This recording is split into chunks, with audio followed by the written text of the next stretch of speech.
back to the show. This is the Mental Breakdown. I'm your host, Joey Velez. Happy Wednesday. Happy New Year's Eve to everybody. The end of the year is finally here. Uh, like most people, for me, I feel like it flew by really quickly. I feel like just yesterday, 2025 started, and now here we are at the end of the year. It's an exciting time. Chance to bring in the new year with family, with friends, and then start anew tomorrow. A lot of people are going to be setting New Year's resolutions and things that they want to do. But I think today is less about that and more about how to properly reflect on the current year to help you set up for the next year. Now, I've been doing this the last couple of years. Um, I used to listen to Justin Sua's Increase Your Impact podcast religiously. And I know one of the things he talks about at the end of the year is asking yourself a set of questions just to kind of help build self-awareness, gather information about yourself, about what happened, about what you did, about what you didn't do, all to help you kind of wrap up the year and get yourself ready for the upcoming year. And I'm going to go over those questions with you all, and I'm also going to share my responses with you all just to get a little idea of what it looks like and also, what my year looked like. So the first question is, what am I grateful for that happened this year? I think two things really stick out. I think one is buying a home.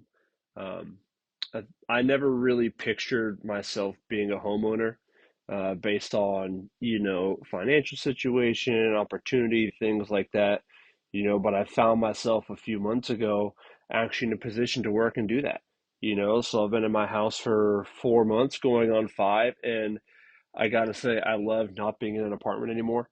Yeah, there's a lot more stressors that happen in terms of like, mortgage is going to be more than a rent.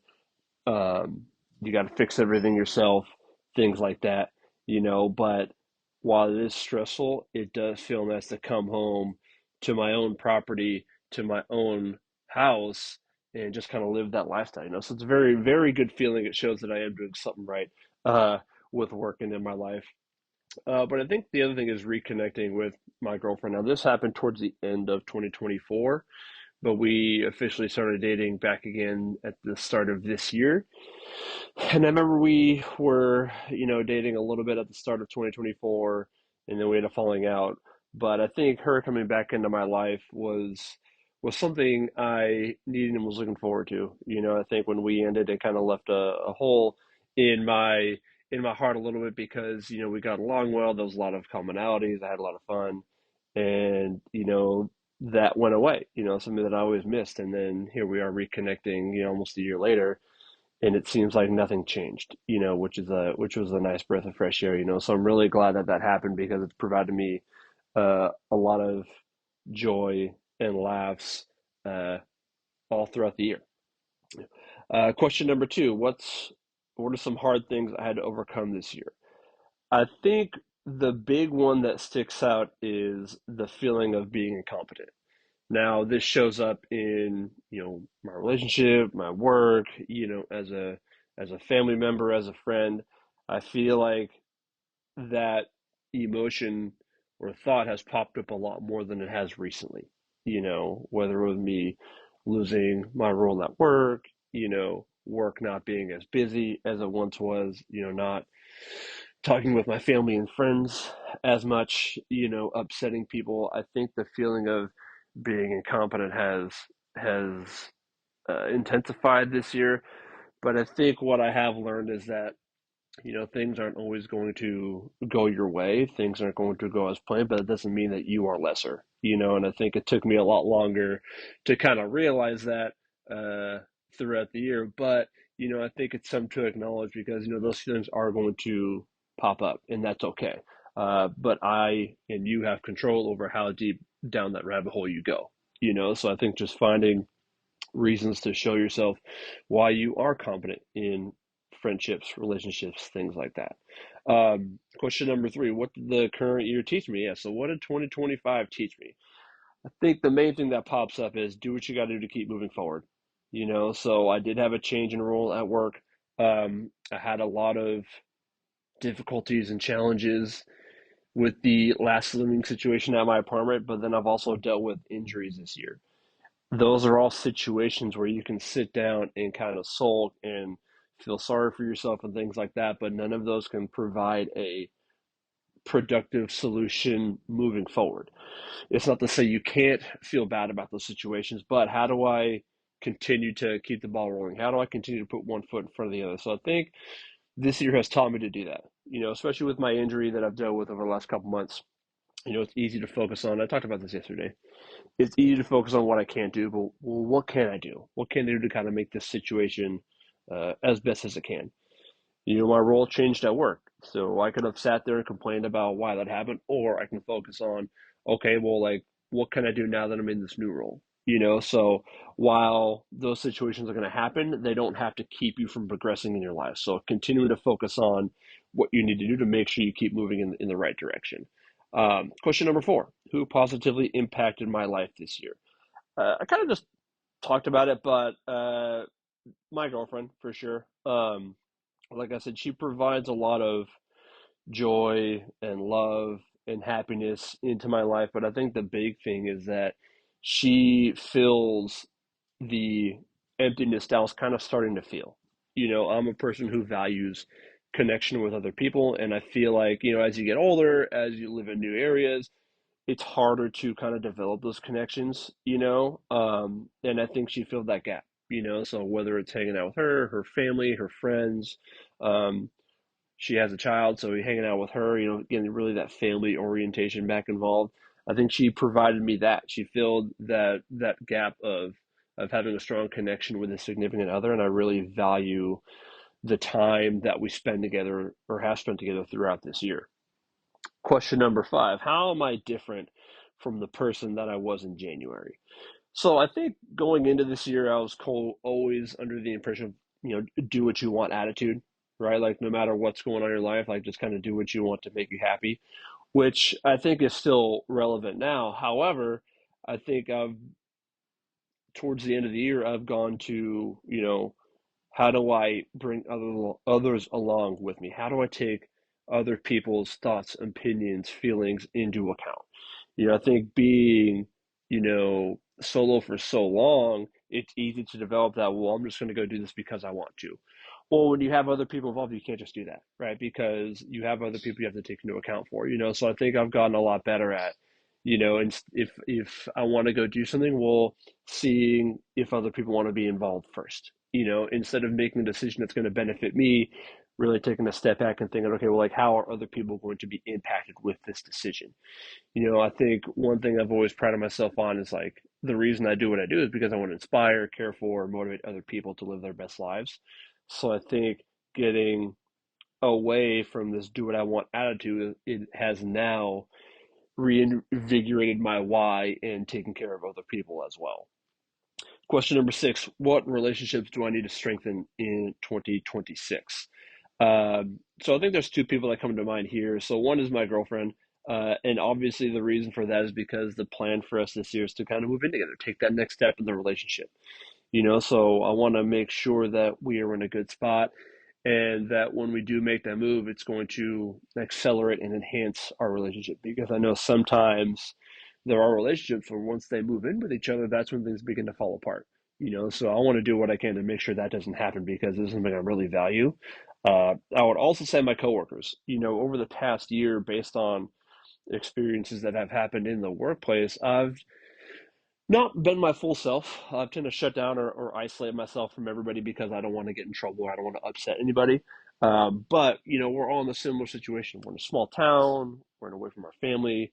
We don't really have anybody that's close to us that's nearby. So we're kind of what we have.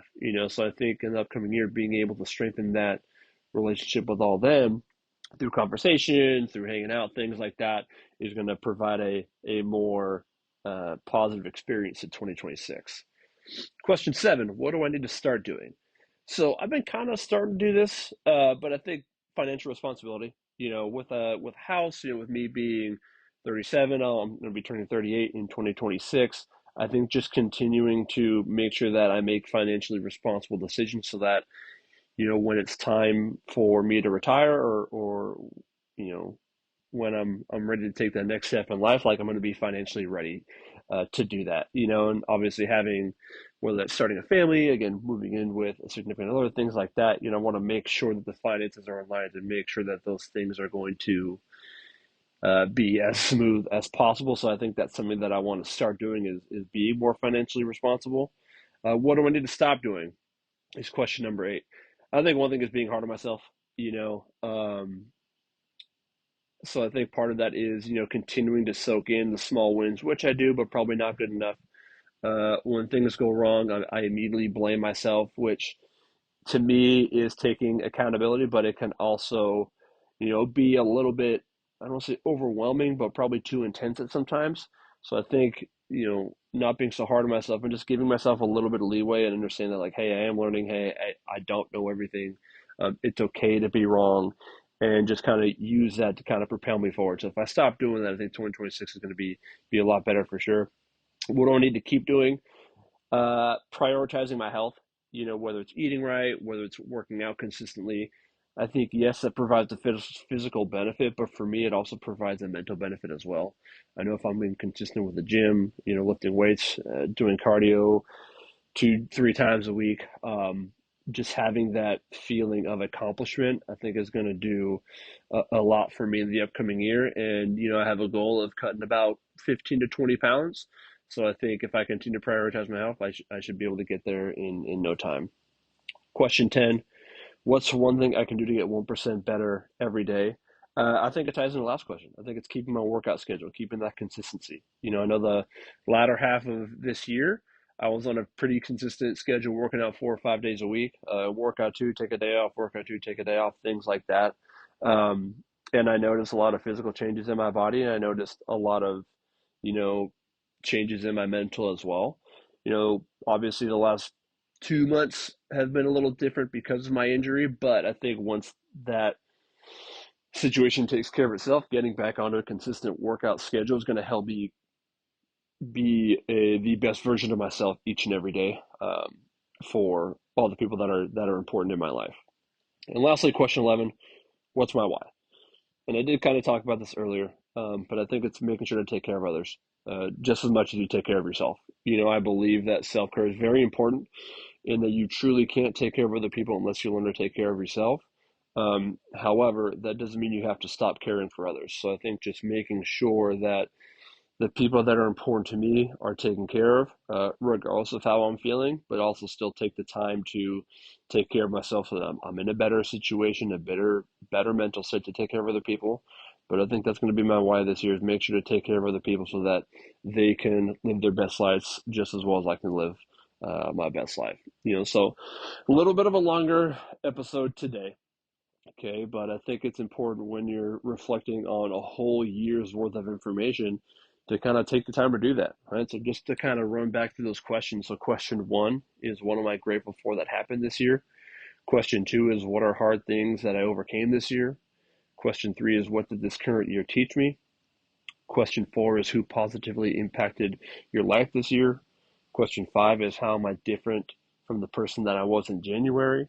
Question 6 is, what relationships do I need to strengthen in the upcoming year? Question 7, what do I need to start doing? Question 8, what do I need to stop doing? Question 9, what do I need to keep doing? Question 10, what's one thing I can do to get 1% better every day? And question 11, what is my why? So you can do this on your own. You can do this with family. You can do this with friends. I think getting other people involved is never a bad thing.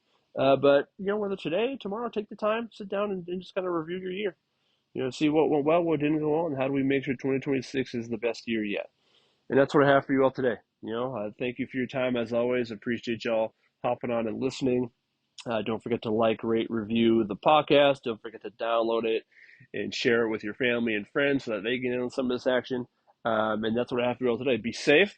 Have a happy new year. And don't forget, today is a great day to make an impact in someone's life. All right, y'all. Have a good one.